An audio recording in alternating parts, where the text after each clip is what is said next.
in doing what you guys were doing when you started 비정상회담. But for you, you've moved away completely almost. I have. It's not fun like it used to be.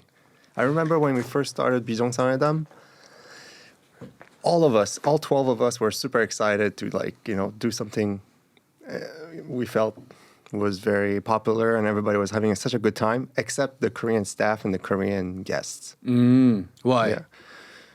I guess it's their job. So when it's your job, even singers who are really good at singing and dancing, when they go on TV to sing and dance, you feel it as soon as the cameras are off, they want to go home. Yeah. Because there's just so much work, so much repetitiveness. I guess. Yeah. Actors are the same. You're an actor. Yeah, but for me, the excitement is, I guess, because I feel like it is my calling. So, I'm excited every time I step on set. Like, sometimes you're, really tired and you're like, oh, this is going to be a hard day, especially if you've done, 4 days in a row and it's night shoots. But I still, every day when I arrive to set, I'm like, I'm so fortunate to be able to do this thing that I really like. Yeah. Let's talk again when you have a star in Hollywood. Yeah. See how much you want to go home after work. Yeah. I mean, that's true, especially if you have a family and these type of obligations that then, compound and you're like, I have a newborn baby. I kind of want to see the baby. But so then for you, it was, at that point, it was very exciting. I mean, at that time in Korea, it was a completely new concept. You guys were the pioneers of the foreigners coming in and making it mainstream, right? Well, there was this program called 미녀들의 수다. It was on, I think it was on KBS. A bunch of girls. The show was really popular, and all those girls became quite famous. They did the commercials. They did pretty well, but we were the first ones.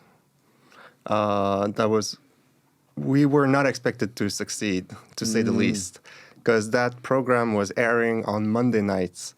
Is that a dead slot? That was a dead slot, the deadest of all dead slots. Oh, really? Yeah. There's never been a program that had a high viewership rate on that day. Wow. At, I think it was at 9:30 or 10 o'clock p.m. Okay. Yeah. Was it on JTBC from the start?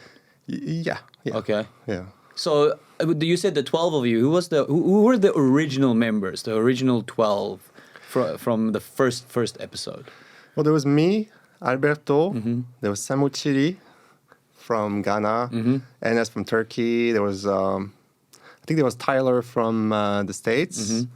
And then who did we have? We had Takuya from Japan, Robin from France, Julian from Belgium, and some other guys. Yeah, so but only the Chinese guy, what was his name? Yes, Chang Lian. Yeah, Chang Lian right. was there. I remember watching him and thinking he came across very stoic.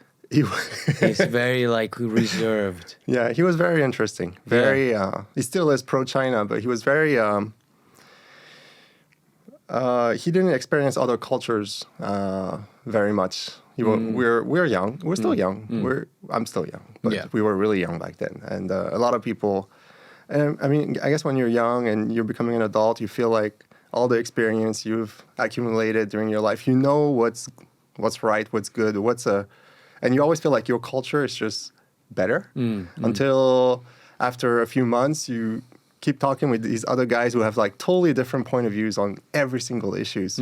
But the more you listen to them, the more you learn, and the more you sort of say, there's not only one answer to every question. So not all cultures are, even though they're different, they can be all equally good. Yeah. Did you ever feel like you needed to censor yourself on the show, or do you feel like sometimes the editing did censor some of the stuff, or were you guys because when I arrived to Korea, when I watched that the first time, I was like, this is amazing.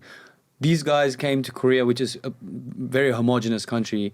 They all speak varying degrees of good Korean. Yeah. And they're just going full on, not attacking, but delving into each other's cultures. Yeah. And I wonder, was there a degree of, I need to censor, I could step on some toes? Because there were some interesting people. Was Lucky a part of the original cast? No, he was not. But from the beginning, we didn't know anything about Korean TV. So most of the stuff, well, not most of some of the stuff that we said, all of us would have been not received very well by the Korean people.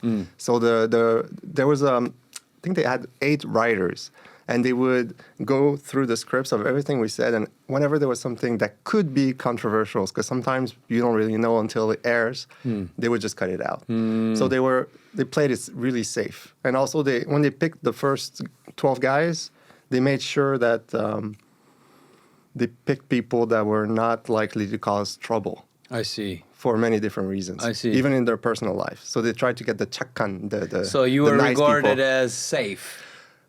I guess so. Yeah. I mean, I guess you are. You're not really a super controversial person. Like, I know you personally as a friend, and I know you're just a very honest, sincere guy. Like, it's with you, it's very much what you see is what you get. Like, you don't have. I don't feel like you're hiding something maliciously. It's a very honest interaction when discussing anything or just having conversation. Yeah, what you see is what you get. Exactly. Yeah. I don't really have a filter. Even these days when I still go on TV once in a while, once every 2 months maybe. I don't really have a filter. So I try not to do any live TV programs. Yeah, they're like, we don't need this guy live on air. Like, let him do a Pyeonjip section. Yeah. Yeah. Pyeonjip is nice. So did you expect the huge success that came with that 9 o'clock slot? Or that nobody Monday did. slot? I became really close friend with the woman, the 국장님 of JTBC, the director, who decided to make this program. And she herself did not even believe it was possible for the show to be that popular.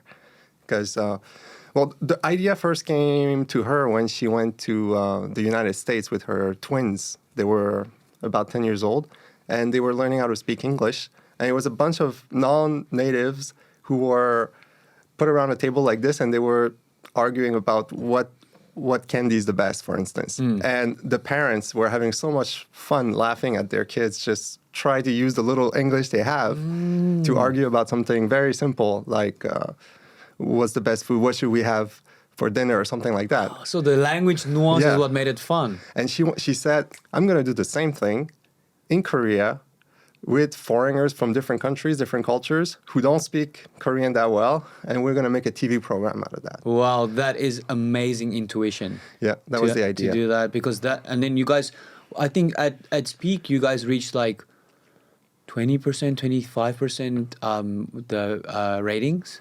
Not nationally, but our ratings were very, very high for the Seoul and Seoul area, especially towards women. And apparently that's where the money's at. So really? All the companies who want to advertise, they focus on the people that live around Seoul, and women from, I think it's 19 to 49 or something like that. Damn, so it became like this, like golden goose. I think so. I think so. And also, all right, guys, if you enjoyed that clip, check out the full pod right over here. Click it. Go ahead. There we go. Do it. Yeah.